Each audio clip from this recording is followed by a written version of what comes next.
Hey! This is JJ and Alex. I made a name for myself, I told you I won't be denied. As you wrap up your day, it's time to get your fix of the teams you live for and the sports you love. This is JJ and Alex on 97.5, the KSL Sports Zone.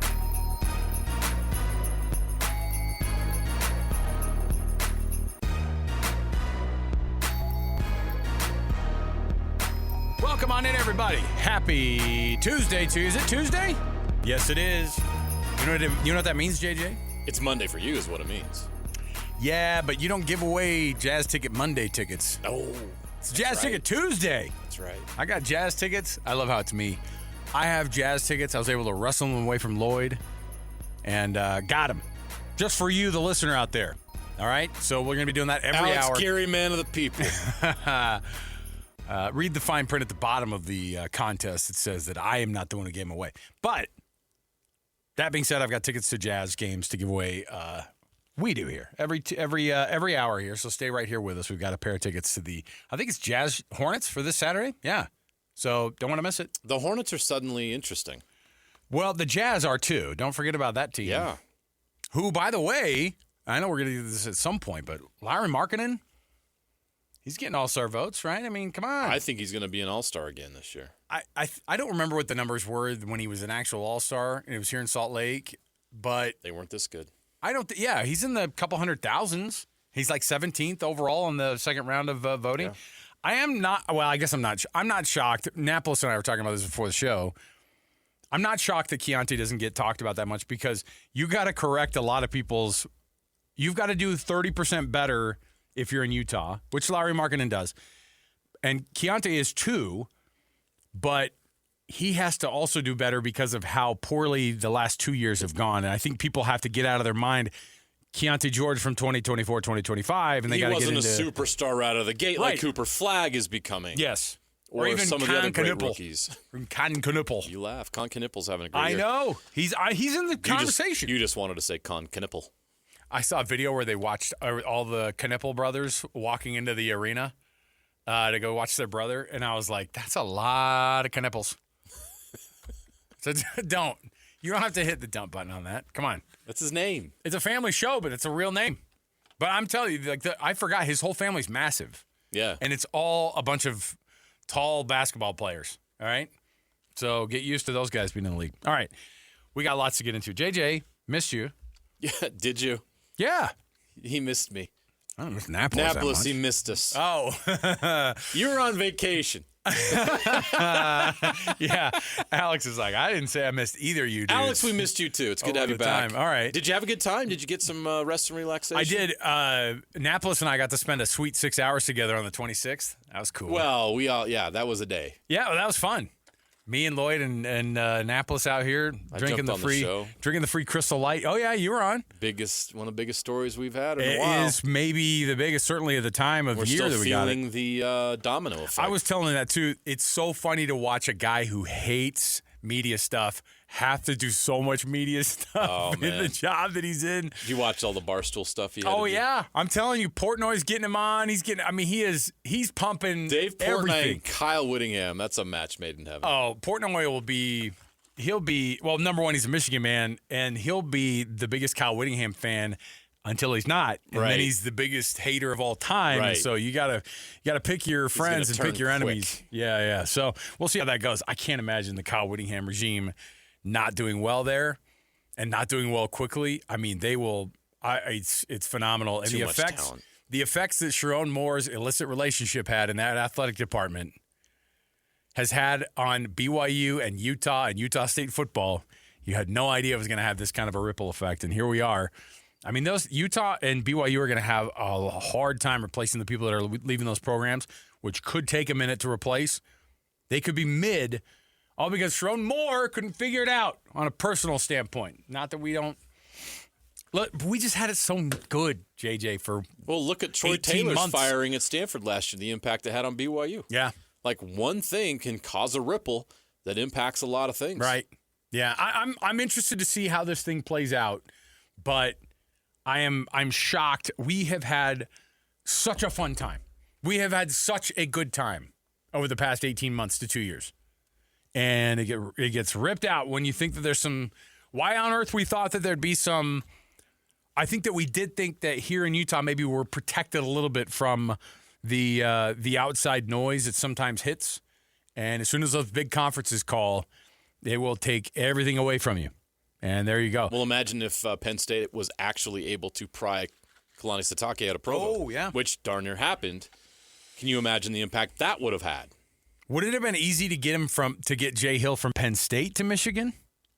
Versus if that were the case? Now you see why I brought that up. Yeah. And all the impact that could have had. Or Jay Hill as a possible head coach at BYU and getting him ripped away. If you're the head coach at BYU, you don't go to Michigan, do you? Do you?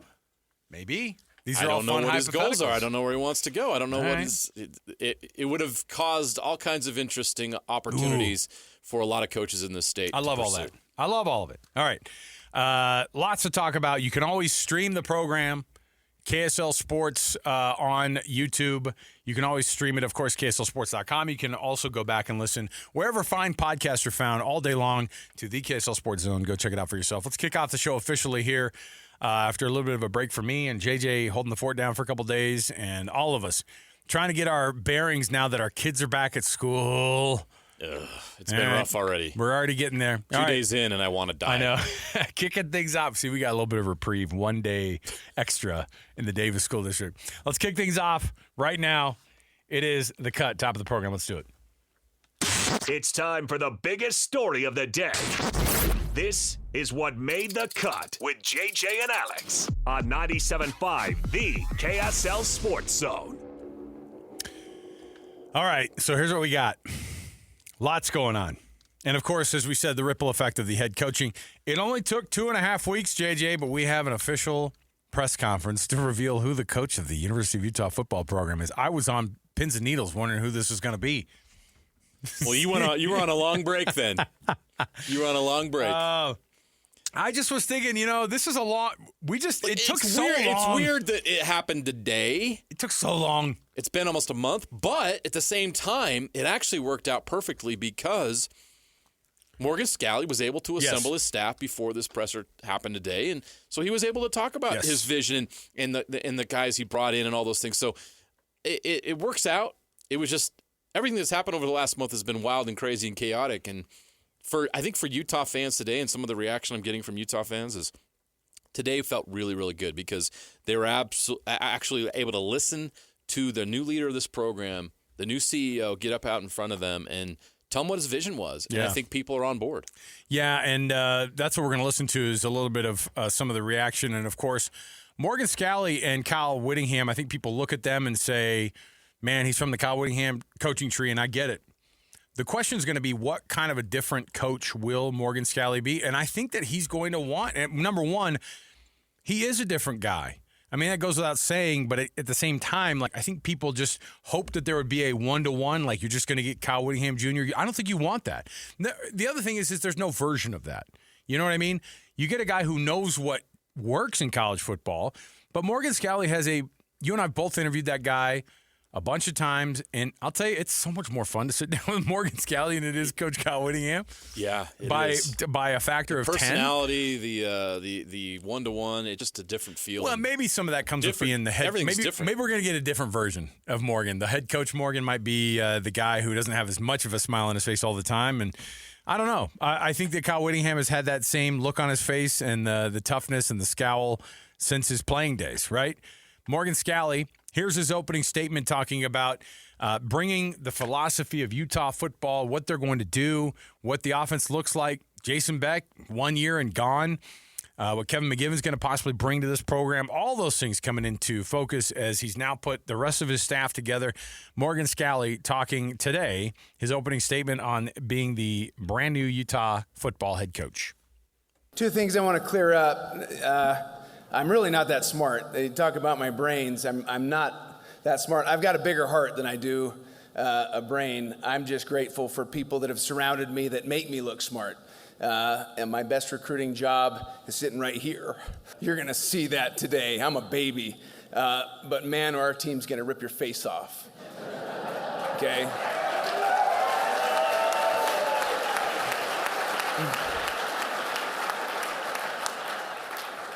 And the second thing that was said is, no one prepares better than I do. I do not have a prepared speech, so congratulations. So I'll be off the cuff. I am grateful to my Savior, Jesus Christ, not ashamed to say that, who sacrificed for me, has led me in this direction. Didn't know that I really wanted to get into coaching, and so I've led my life based on a belief that He will lead me, He will guide me, and based on the Spirit, it has brought me to this place where I can give and serve and love. So grateful for this opportunity. My name is Ford Morgan Scalley. Some of you don't know my first name's Ford. Ford is my father's name, my grandfather's name. And I always wanted to play here because of my dad. Grew up, he played for Ray Nagel. You know, I was born in the Wayne Howard years, and Chuck Stobart after that, who I didn't really know I was too young, but once Fossil hit the ground, that's when I was coming to games, and I was running the tunnels, and I had my Little League jersey on so I could get in for free, okay? And I'm one of you. All of you that are sitting in here that went through the same thing, I'm a fan. I'm a Ute. Have been, forever will be. And when that time comes and I'm done, okay, someone else will step up. I understand that, okay? It's not about me. It's not about one person. It never will be, okay? It is about these guys. It is about the players, okay? And players win championships. Teams win championships, not individuals.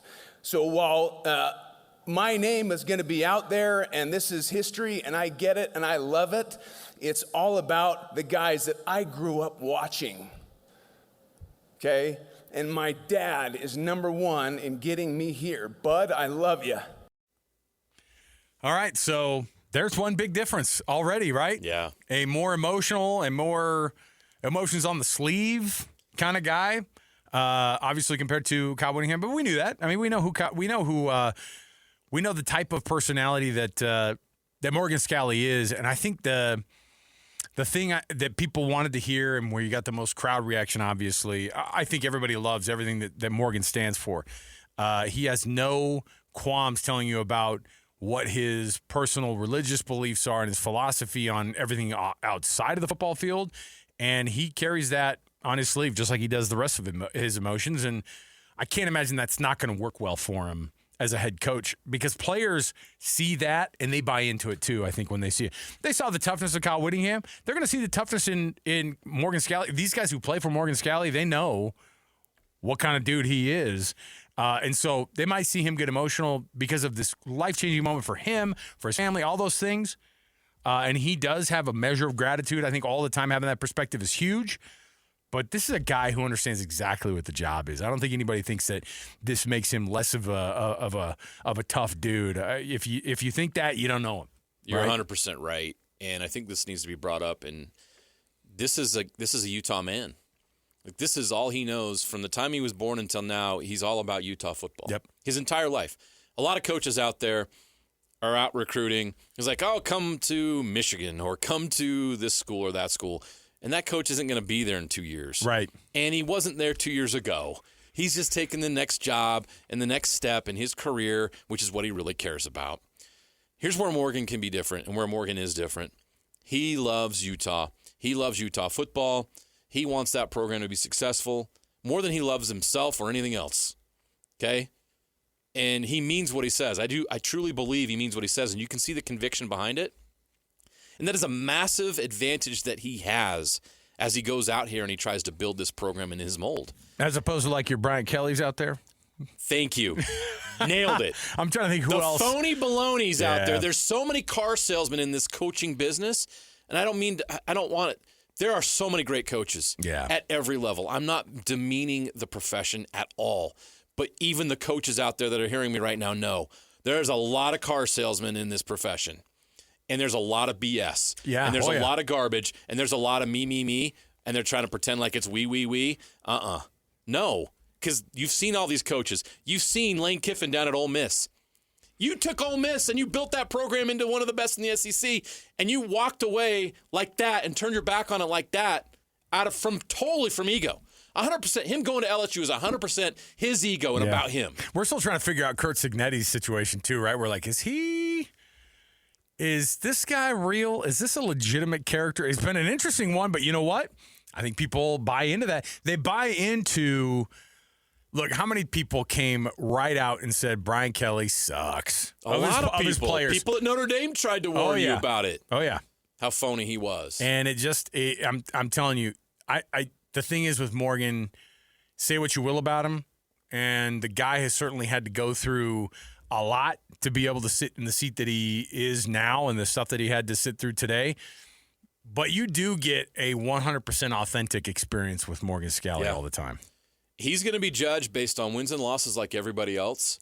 But that's the one thing you cannot question about him. Now, is he going to be able to turn that into success and use that to fuel success there? That's to be determined. Right. But you cannot question where his heart and his loyalty are. It's with Utah. So this is a guy who I think brings all the things that we've talked about in the weeks that we've known this, in the last couple of weeks that we've known how this thing is going to go down. And frankly, since we knew he was going to be the guy, right? He's the coach in waiting, and we were waiting to see when that was going to happen. This press conference, none of it is a shock. This press conference was 5 years in the making. Right, and we probably could have like AI'd this thing. You know what I mean? Based off of the way he's acted in the past and the way the guy you get face to face, you know what you get with him, and so I think that's an important deal. Said that, Alex. You're right. You could have AI'd this, but it felt genuine and organic today. Yeah. And I think that's what you're going to get with Morgan Scalley is not the AI approach. And maybe for some guys like Curt Cignetti, the AI approach works pretty well. The computer brain works pretty well. You're getting a guy who wears everything on his sleeve at Utah. Morgan Scalley wears everything on his sleeve, and you witnessed that today. I think the knowing where he comes from deal is part of why his experience is going to be huge. He's been there for the biggest moments of Utah football, in the shadow of the guy, and a lot of times, frankly, not even in the shadow. How many times you watch these games that Utah is playing and they show Morgan Scalley as much as they do Kyle Whittingham on the sideline? Why?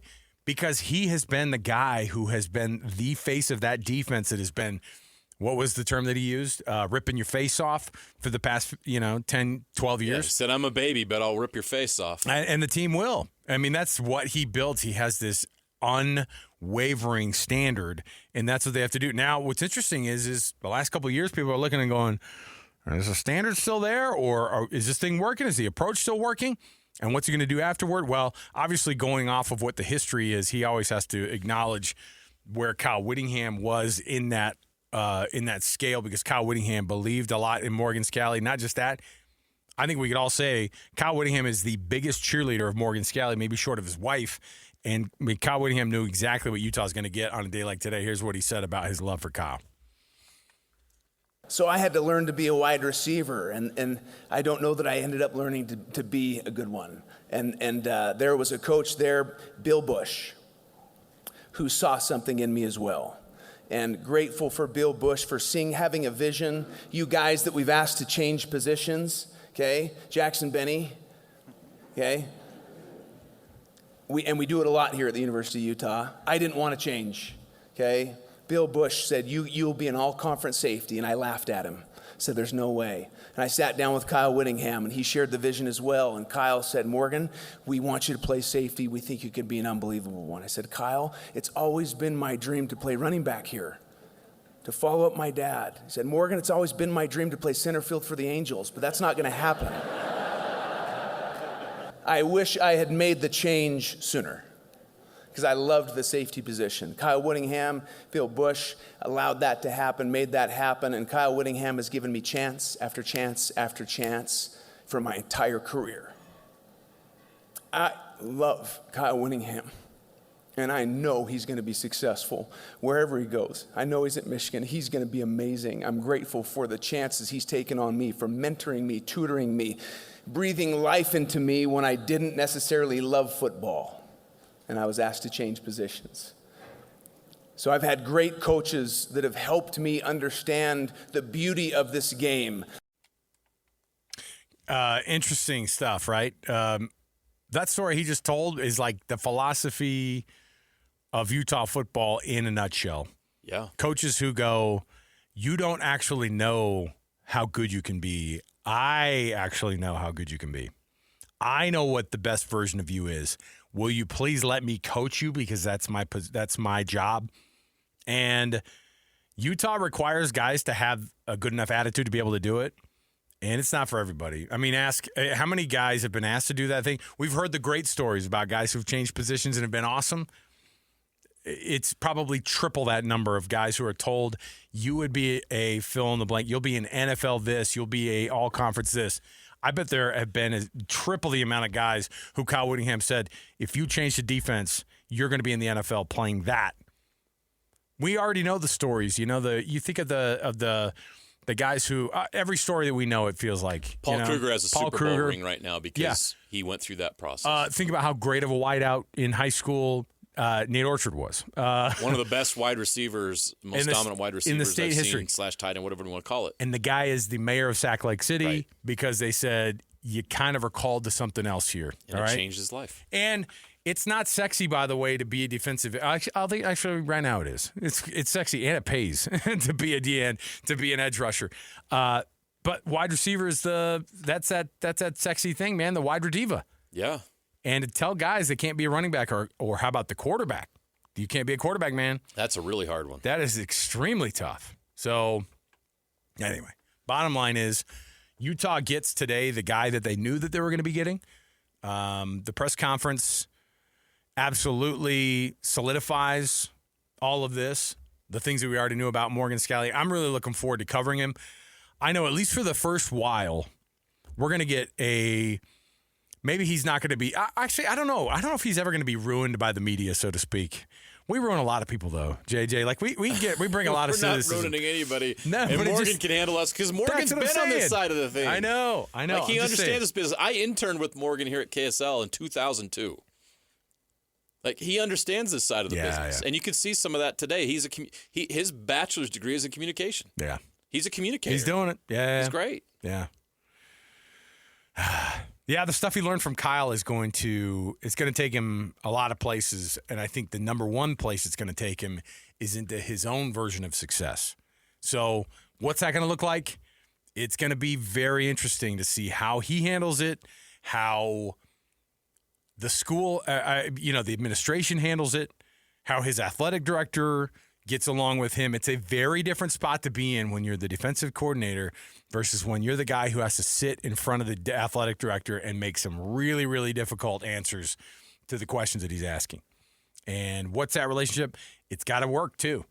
And, ask so many people, and the athletic directors that they have worked with are the ones that they did not work well with. And that is, it's a huge part of it. And now, think about how wild it is, because when an NIL offer comes from a school, who does it have to come from? It can only come from the one guy, right? Maybe they've changed it, but I'm pretty sure how many coordinators have made promises that the coach ended up going, no, I didn't agree to that. Yeah, that's happened. It's absolutely happened. Yeah. UNLV, it's happened. How many? But it's always like some guy who's down the line who says coach is going to pay you, and then a coach will go, no, I'm not saying that. And it's the weirdest thing now because Morgan Scalley has to get on the horn and say, how about $400,000 for you to come be an offensive tackle? He has to. Those are conversations that is so difficult now. I heard a story about Kurt Cignetti over the weekend, how he offered a guy who was going to go to the NFL draft. One of his offensive linemen said, before he even came in, he goes, I need you here, man. How's $300,000 sound? What a weird thing. And it sounds like the stuff that Bo Jackson used to talk about, right? That Eric Dickerson used to be a part of. And now these coaches, including Morgan Scalley, have to play the game to be able to win the game. And I think he's a good guy to do it because he's doing the Oshucks thing, but you and I both know what his academic prowess was going before him. So you know what you're going to get with Morgan Scalley because and the first person to sign off on him is Kyle Whittingham, and that's all you need to know. And I will add to this, on top of everything that that you just heard there. And if you go back and listen to the entire press conference, I'm sure you can find it on KSLSports.com. He talked about how Utah's going to be physical, but they're going to be innovative. And I think that's not that Kyle Whittingham wasn't. Don't get me wrong. I'm not saying that they weren't trying to do new things or they weren't willing to adapt, because Kyle talked about all the time adapting to this new era. But I think Morgan's pretty forward-thinking when it comes to innovation in the game. And I think he likes what Kevin McGivern's going to bring at that offensive coordinator position because they're like-minded in that sense, and that's why I think it was a good fit and why it worked out. Morgan's going to be innovative. Morgan's going to do things at Utah that haven't been done before or tried to be done before. And I think the Utah fans can be excited about that. This is not going to be a stubborn program. This is going to be a program that wants to stretch and grow and try to do things differently and innovatively, if that's a word. Innovatively. Yeah, I think it is. Did I just make up a word? Even if you did. This program is going to be innovative. Yes. And not be afraid to be. Yeah, I'm looking forward to it. I like the guy. He's fun to talk to. How can you not? It's hard to not like the guy. So looking forward to see what Utah's going to get with him. And I can't wait for people to not just go, oh, Kyle Whittingham Jr., because there's going to be some of that. This is not Kyle Whittingham. That's not what this is at all. But there are going to be people. You saw the personality difference at the press conference. Yeah. It's different. You know, I always think about that one of the many reasons I didn't like Bob Knight, but one of the ones is, remember when he sat down and it was so Dick Schaap is the so well-known, father of Jeremy Schaap, who is in his own right a phenomenal sports journalist. Yeah. And when Bob didn't like the line of questioning that Jeremy Schaap had, because I think he thought he was going to get an easy pass because it was a guy that his dad had known and had respected. I don't know how much he respected him. And when he's like, you got a long way to be your dad. And I was like, what a dumb thing. That's awful. To try to throw at a guy. Just because you didn't like the line of questioning he's doing, and you just go, oh, well, you're not good at your job. And so if things are done differently under Morgan Scalley, then you can go, well, you're going to have to go a long way to be Kyle Whittingham. You're not trying to be Kyle Whittingham. He doesn't need to be. Just be a winner and figure out your style of being able to get Do there. it your way, Morgan. Okay, we're going to take a break. We'll come back. Hey, more to go on the program. When we return, got ourselves a couple things. One, Jazz Ticket Tuesday's coming up, and we've got tons of things to get into there. The transfer portal has been more busy this year, I know it's a shock, than it's been in the 4+ years that we've seen this thing going. And, and we have some breaking NFL news. Do we do it right now? Might as well. We're going into the break right here. You want to do it right now? Yeah, you know why? Because I do a tease, but then we'd miss the news. From the NFL Black Tuesday edition of the coaching cycle, maybe one of the biggest names and the biggest shocks of the firing season. JJ, what do you have for us? According to Adam Schefter of ESPN, the Ravens have fired head coach John Harbaugh after 18 seasons. A Super Bowl championship, a 180-113 record. Schefter goes on to say that Harbaugh is now expected to become the top head coaching candidate in this hiring cycle. Yeah. Multiple teams now are expected to be interested in hiring him, and his presence is expected to have big ramifications. These are the head coach openings right now. Ravens, the Giants. The Raiders. Can't help but think about it. The Raiders, Browns, about it. Cardinals, Falcons, Titans, Giants, and now the Ravens. Multiple teams with head coaching openings will now adjust their boards.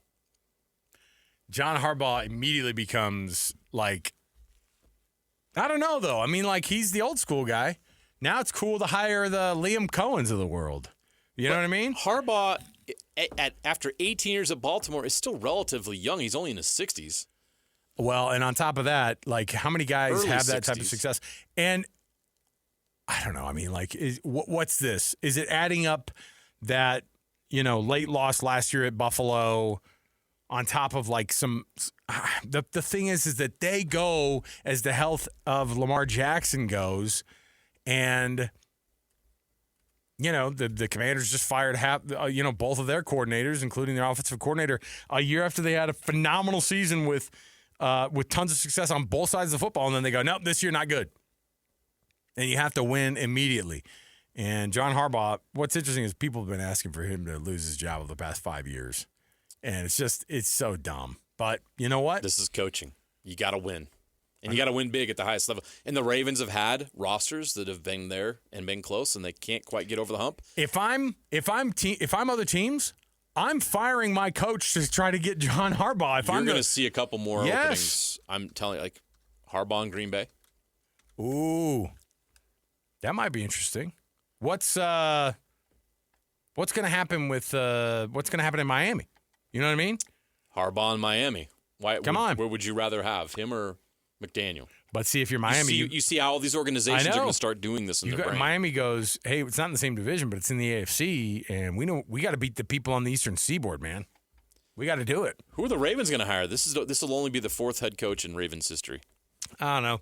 Hey, Napolis, give me a list of all the 32 to 37-year-old, coordinators are in the league. I'm going to take my pick from those, okay? All right. We'll take a break. We'll come back. There's your news. John Harbaugh loses his gig today. We'll take that break. We'll come back. More to go around the corner. Let's talk college football a little bit more. I've got those Jazz tickets to give away as well on a Jazz Ticket Tuesday. 97.5, the KSL Sports Zone. Ladies and gentlemen, the biggest name. You're locked into JJ and Alex. With the insight and analysis on the teams you can't live without. This is 97.5, the KSL Sports Zone. Welcome back. JJ and Alex, 97.5, the KSL Sports Zone. Napolis, you shouldn't have. Is this because I just got back from vacation? Come on. You are the Mac in this case. I am the Mac in this case. And this feels just like 11th grade for me. I mean, you weren't born yet, but I appreciate that you know what Return of the Mac is. This does feel like, feels like junior prom, junior homecoming-ish. It's good. Brings back good memories. Great memories. All right. JJ, we just talked Kyle Whittingham, we did talk a little Kyle Whittingham. We just talked a bunch of Morgan Scalley. Of course, his introductory press conference today. With the staff changes, is there anything else coming up then, or did we miss anybody on the staff who is either exiting or staying? The transfer portal. Let me see if you're up to speed. Because the coaches transfer portal has been as wild. Actually, it's been more active here than it's been anywhere else, and certainly the news has been wilder here than it's been anywhere else. But regardless, give me the lowdown here. Colton Swan, DC. Correct. Kevin McGibbon, OC. Correct. Jordan Gross, OL. Yes. What are they doing? The legend. What are they doing to replace Lewis Powell? Defensive line coach. I think that's still. No. So they already have. I see. I put you on the spot. Luther Ellis is still. Yeah, sure. Is still in place. Yeah. And they hired a defensive ends coach who coached Aaron Donald at Pitt. Oh wow. Anoke. Brechterfield. Anoke Brechterfield is going to fill that spot on the D-line left by Lewis Powell. Look, fans are eternally hopeful.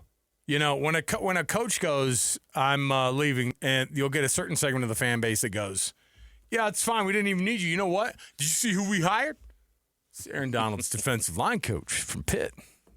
You know, and you go, and you know those what? Things matter. I don't even think Jim Harding was that good. You know, like that. You'll get those guys, you know?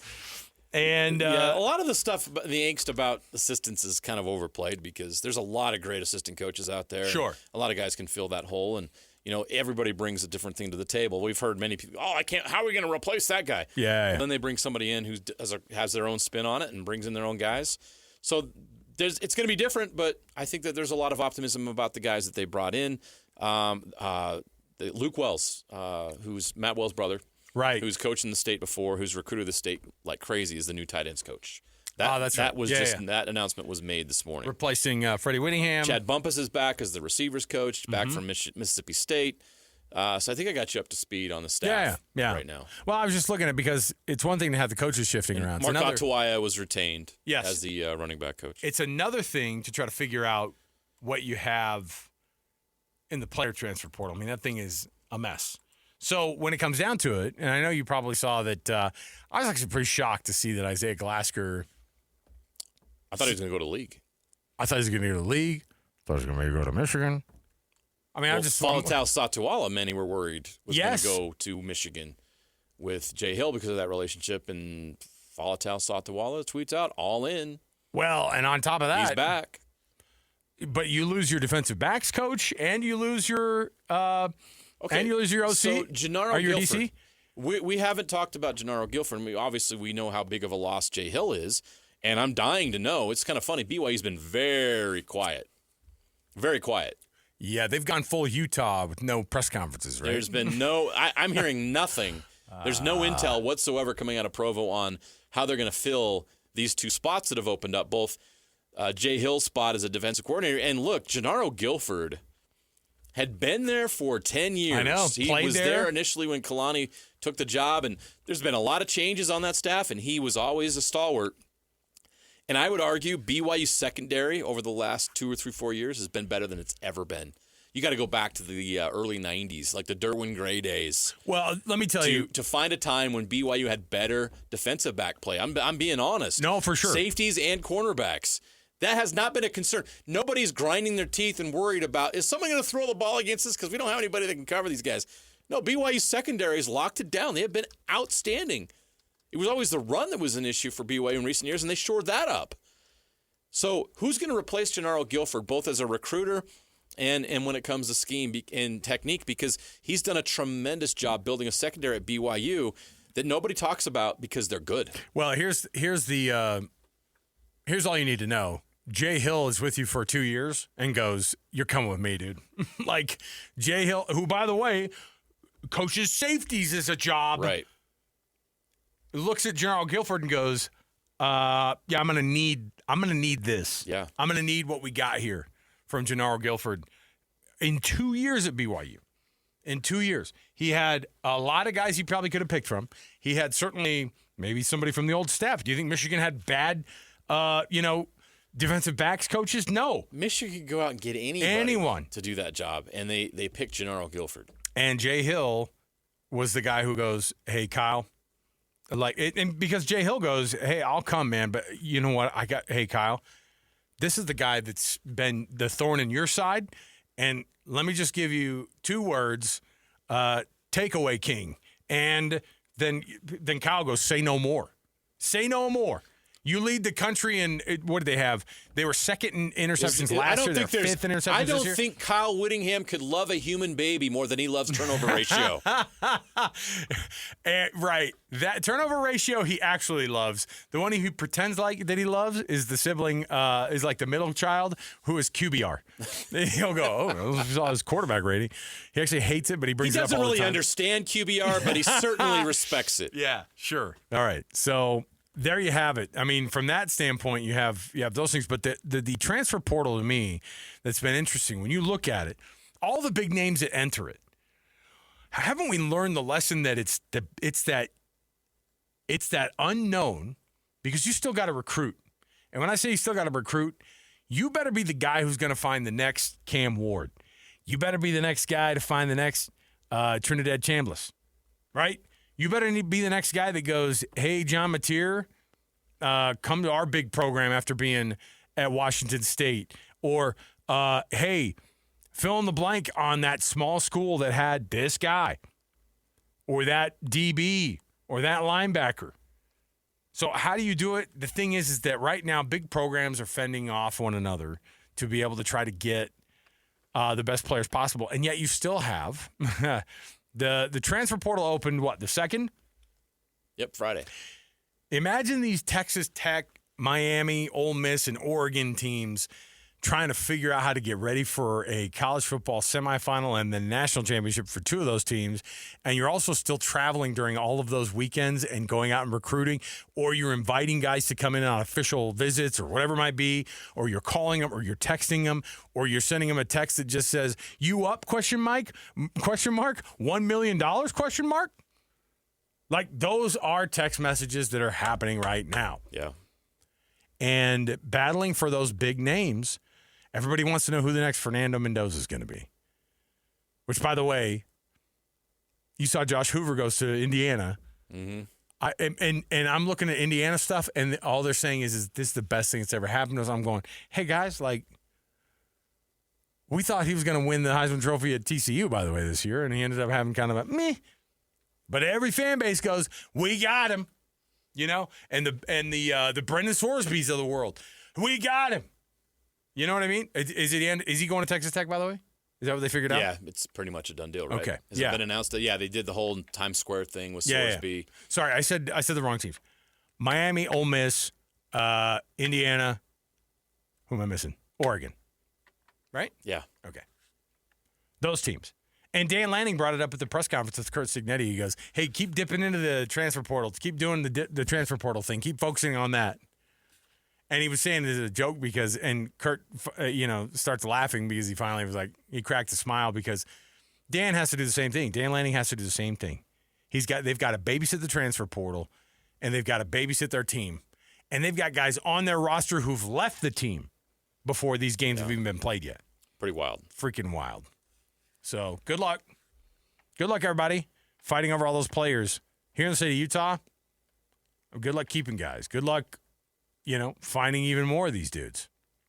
And finding even more of these, top stars who you don't even know are good yet.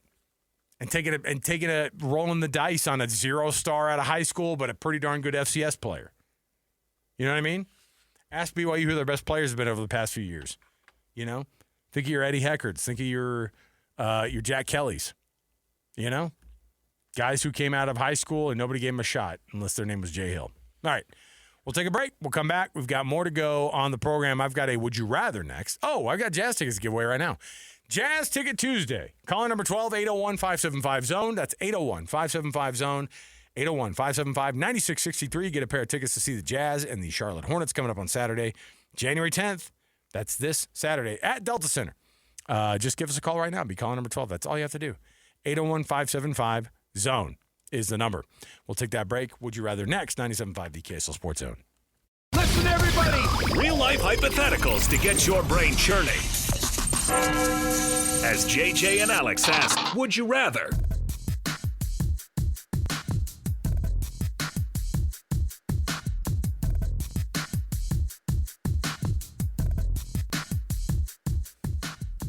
You sure you entered the right career path, JJ? Not just doing promos for whatever's going on at Utah First Credit Union Amphitheater out there? Come on. Oh, I'd love to do that. Sign me up.